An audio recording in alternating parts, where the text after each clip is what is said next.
Hello everyone, good morning. It's 9:45 here in London. I'm TK and this is Coach on the Rocks. Welcome, and as always, it's lovely to see you, my dear viewers. Give me a wave if you're here, drop me a comment.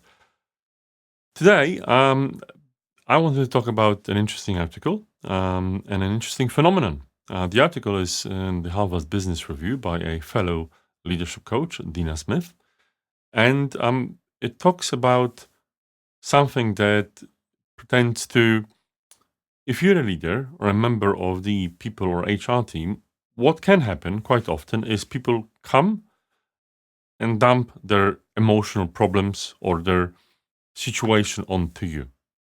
Right? What happens is essentially, in the modern workplace, we tend to, and I've talked about it, I think, on Monday, we tend to be more open.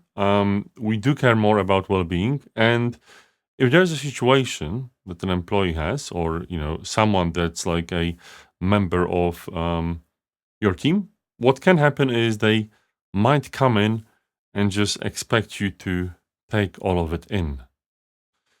Now, on one hand, it might be good that people are open about these kinds of things, going to their boss, going to HR, and asking if they can be listened to, which I think I like a lot. But there are some problems because not everyone is well equipped to deal with that, be it the people team or leaders themselves.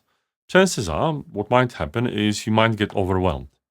You might feel like there's so much of people's problems that are getting dumped at you. And I don't mean work stuff. I mean, obviously stuff outside of work, that what might be the case is you might feel really overwhelmed. Now, there are a couple of strategies. I think Dina in her article gives some.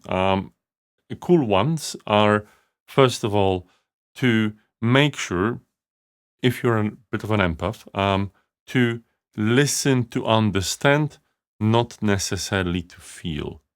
Because sometimes you might be overwhelmed with emotion if someone talks to you about this difficult situation. If you're empathetic, you might feel like it's a situation where you really want to commiserate with a person coming to you. Now that's unhelpful. You will lose your perspective. You will probably lose the ability to help, and it's much more important for you to understand the situation to be able to support the person that's coming to you. The second thing that is one of the strategies that Dina recommends in her article is to set up boundaries. That's a difficult one. I agree that there are and there's a need for boundaries, absolutely, and whatever they are depends on your organization culture, the culture you want to build in your team or in the wider organization.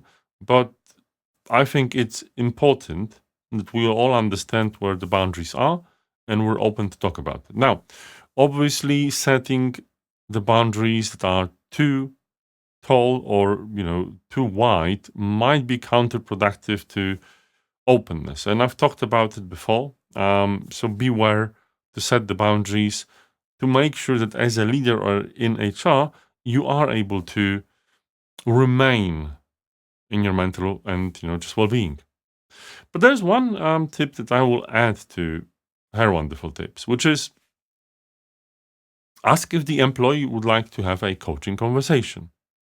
Now that's because I think if you transition to a bit of a coaching stance, if you can and are trained to do that, things can become easier.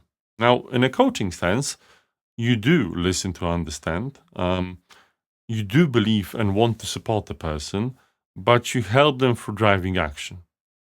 The way it works, if someone comes to you, like today, I have a bit of a problem with my phone. Suddenly, it started restarting, and I'm just like, oh my god, I'm so dependent on my phone. That's hardly a good example problem, but it is distracting, and I need to deal with it, even though I have other stuff to do.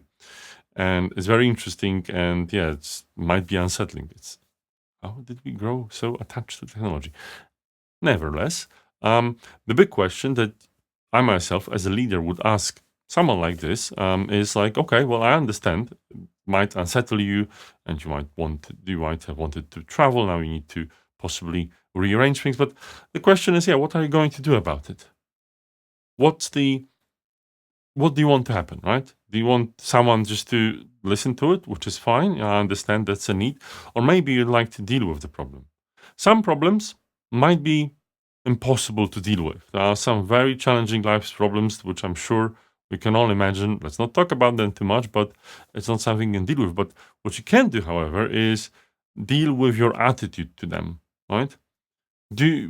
What's the expectation the person has? If someone comes to me with this problem, I will definitely acknowledge how important it is. But then I will ask a coach if they're willing to, have a coaching conversation about it. And even if they're not willing, I ask, okay, so what would you like me to do? It's just listen. I'll say, well, that's fine, but I'm also a human being. Maybe I can recommend someone. I'll refer you to someone that can help you through this difficult period. Or maybe we can have a coaching conversation, which I'm more than happy to help you as a coach, and try to get you to a situation where you want to be. If you can do that, I think it helps. If you can't, it might be a good opportunity to learn. Hopefully, watching my wonderful shows and live streams, hopefully wonderful, is a part of this learning journey. With that, I wish you all the best for the day, and I'll see you tomorrow because thankfully I don't need my phone to stream. Have a nice one. Bye bye.